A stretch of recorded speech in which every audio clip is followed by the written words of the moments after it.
the time, and I apologize that I wasn't here before. We overwhelmed our lunch people, and we were a little late getting out of there, so sorry about that. That's okay. I don't know if I need all 9 minutes, but I might need a little bit of that. So, Mosaic has a billboard on Highway 70 on the east end of Arcadia that reads, "With every generation we get better at protecting our environment." Well, I've looked at that many times and think about what that means. And I guess what I come up with is certainly Mosaic's conducting this experiment as they move ahead with the destruction of phosphate mining. It's good to see their relatively recent success with the more iconic listed species that we've seen today. But mining has been occurring in Bone Valley for well over 100 years. And yet these efforts at mitigation for endangered and listed species, we're still early days. So I think the theme here with a lot of us, and I have the same thought, is that we need to look at a larger picture of phosphate strip mining and what it does to wild populations and the habitats they are tied to in general. It's already been asked, where do the animals go that can move out of the way when, from the time that mining preparations begin until reclamation ends? Of course, many cannot get out of the way to wait it out. And will this animal relocation create an animal refugee crisis? In other words, territorial disputes in adjacent areas. Will this jeopardize their chances of survival? And I don't even need to ask the question, is reclaimed land for wildlife as good as it was before mining? Is land being reclaimed as fast as it is being mined? I have a map here which probably pertains more to reclamation. I don't know if we can get that in the view here or not. I might have to just give you this and let you pass it back and forth. Can I do that? Just hold it in front of your head. We can see it if you hold it up. You hold it up right in in front front of of you. I step back. Pretty good coverage. There you go. Yeah. Get it so That's too high. Just be lower. so it's in. You got it?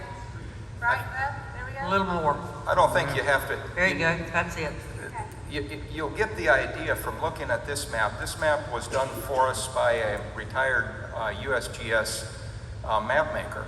And this is 2019 FDEP data that shows the gray area is total mine area, non-mandatory and that means area that was required to be reclaimed, and area that is post-1975 or pre-1975 that was not required to be reclaimed. The black is reclamation that's been released by FDEP. In other words, it's completed to the standard that it is good enough to be, they gave it the green light and said it's reclaimed. Look how little of that total area is actually reclaimed. Okay. That will be, more for the next. Yeah, that's next time. Yes. Okay, Can I that's interrupt good. I you appreciate real quick? it. Thank you. Just a second. Yeah. Go ahead. That map, there's a lot of gray on that map. There is. I mean, it's Martin County. I've been in a lot of those areas. I'm not sure if that's. I mean, This is FDEP data. there's no way that whole thing is mined. That's Well, huge. It is. We're It's talking just- the numbers here. 115. Okay, 532,563 acres are mined. Now, I would have to That say, area right there is more than 10 times that gray. So, right The now, gray- we're in Bradley Junction, and if you're standing on Main Street, Bradley Junction for a 10-mile radius has been mined around this town except for 4 blocks. for 10 miles. Well, let me just say, I have to let this map stand for itself because this man will vouch for, he's 532,000 acres is total mine area in Bowen Valley. Now, you understand this is all the way from Lakeland down to, this is Highway 62 right here, so, you know, Desoto mine is not part of this. That's not been mined yet. I will say I'm not sure about some of this lower gray area. Some of it may not have been mined yet. It may be approved but not mined yet. Those may be recent additions in there, but I think that would be a very small amount. The reclaimed area is 115,000 acres. I don't mean to interrupt y'all, Yeah, and I'm sorry, but we're not on that subject. well, We're on wildlife. we are on that subject because wildlife cannot be discussed without, in this context, without the discussion of reclamation. This is all tied together, and I think that's what a lot of these people have said, is that you can't talk about wildlife unless they have a place to live. That's where they propagate, that's where they find shelter, that's where they've evolved. That gopher tortoise depends on 1,000 different forbs and plant species.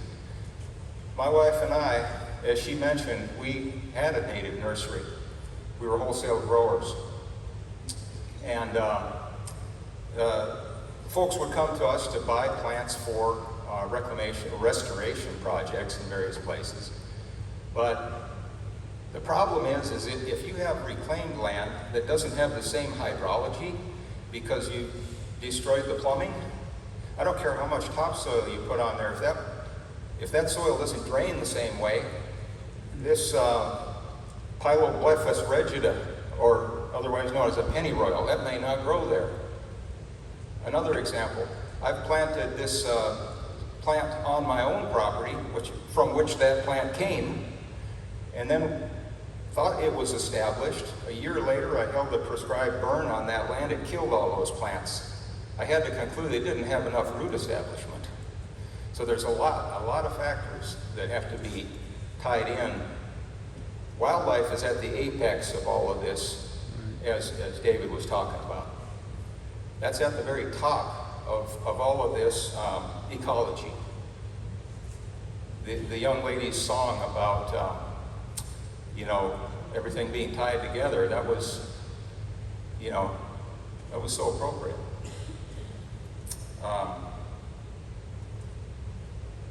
Yeah. So I didn't hear too much about hydrology. You'll hear in reclamation, you'll hear the word hydroperiod used. That means how long does the water remain in the soil before it filters down to the next layer. Once you've destroyed the confining layers or hard pan or clay levels, that water filters down much quicker. Or in some areas goes another direction. It's unpredictable.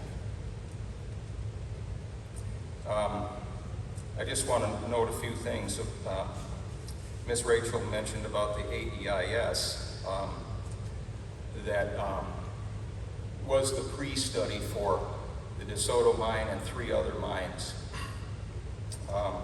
No new field studies were done. They relied on all old literature for that area-wide environmental impact study.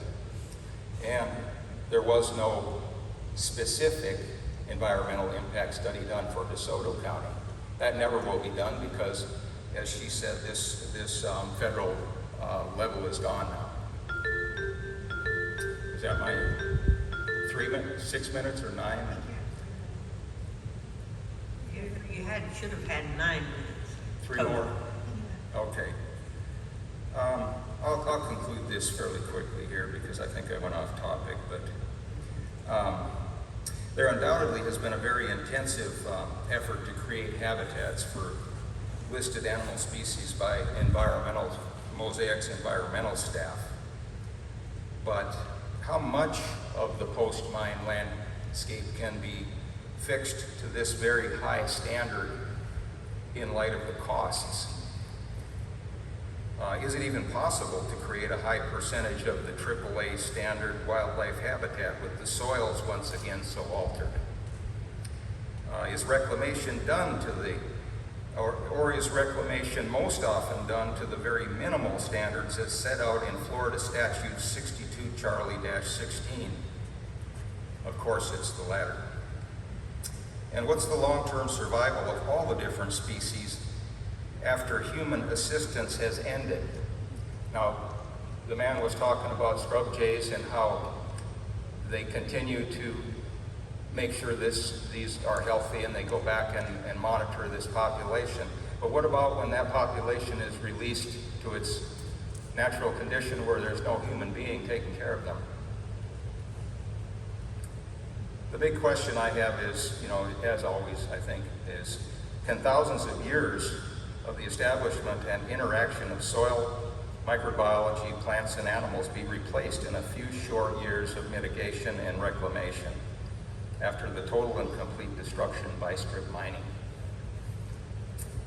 Thanks for your time. Thank you so much.